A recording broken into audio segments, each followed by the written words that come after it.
Hello students, welcome back to Shubhkaamna Academy. I am Riyanshi Shetty and in today's lecture 8 we are going to learn about the very important system of our body, that is the circulatory system. This system acts like a delivery service that it transports oxygen, nutrients and the blood to all parts of the body and helps to remove waste products. Now let's explore how it works.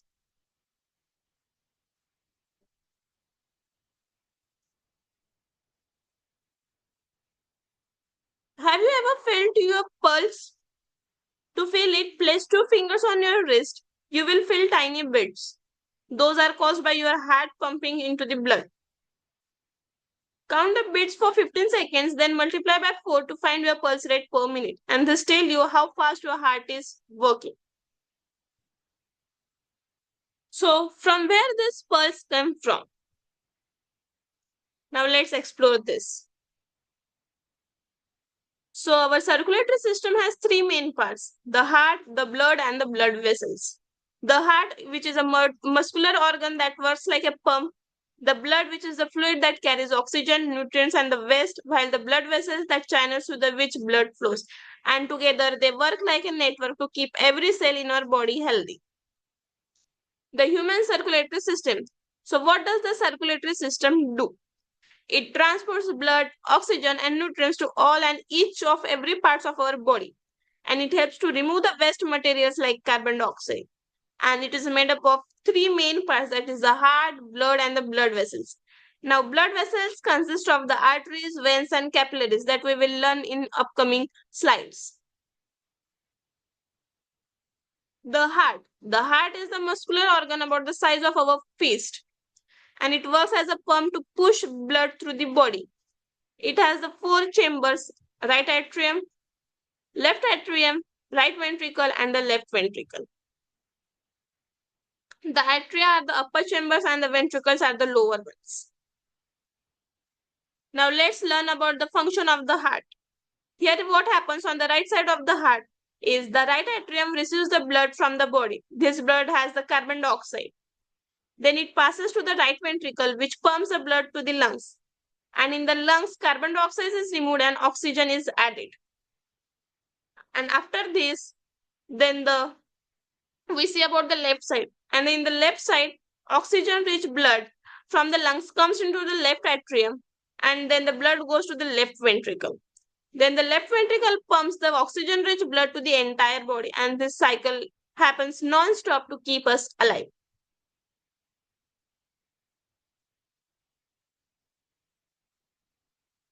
Now, what is blood?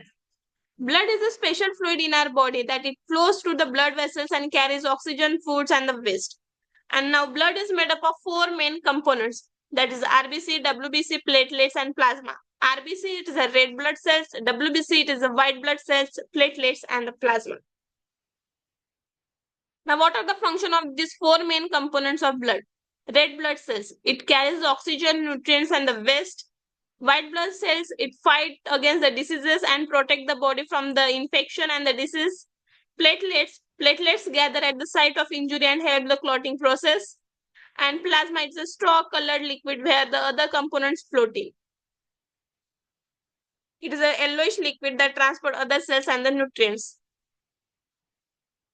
Now, when someone gets the blood test, a small sample is taken and the spun in centrifuge.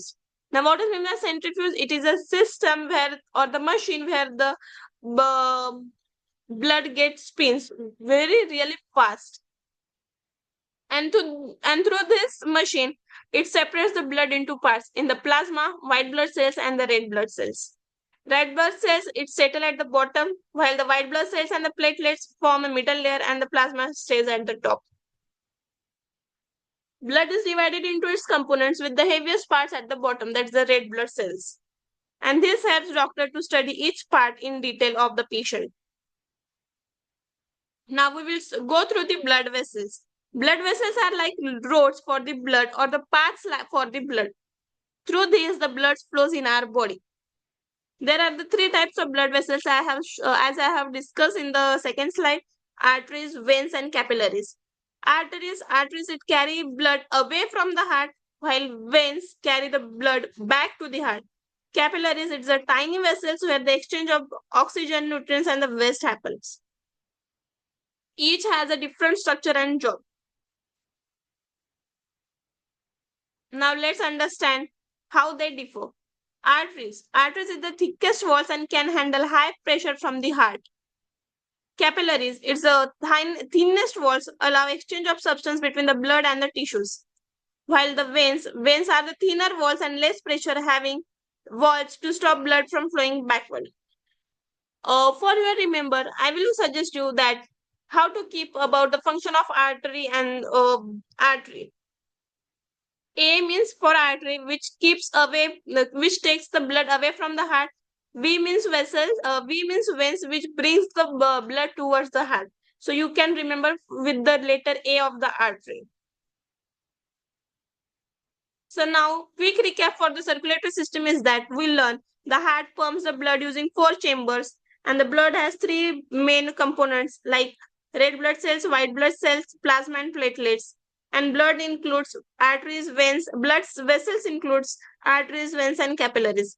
And together they deliver oxygen and nutrients and remove waste and keep our body healthy and alive.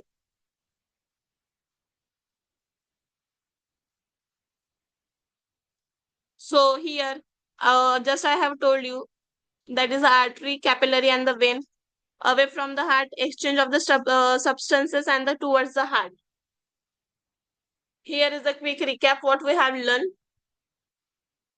Now, thank you so much for learning with me. I hope you understand how the circulatory system works, especially how the heart, blood, and the blood vessels function together. If you found this video helpful, don't forget to like, share, and subscribe to Shubhkaamna Academy for more interesting science lessons. I am Riyashi Shetty and I will see you in the next class. Stay healthy and curious. Thank you.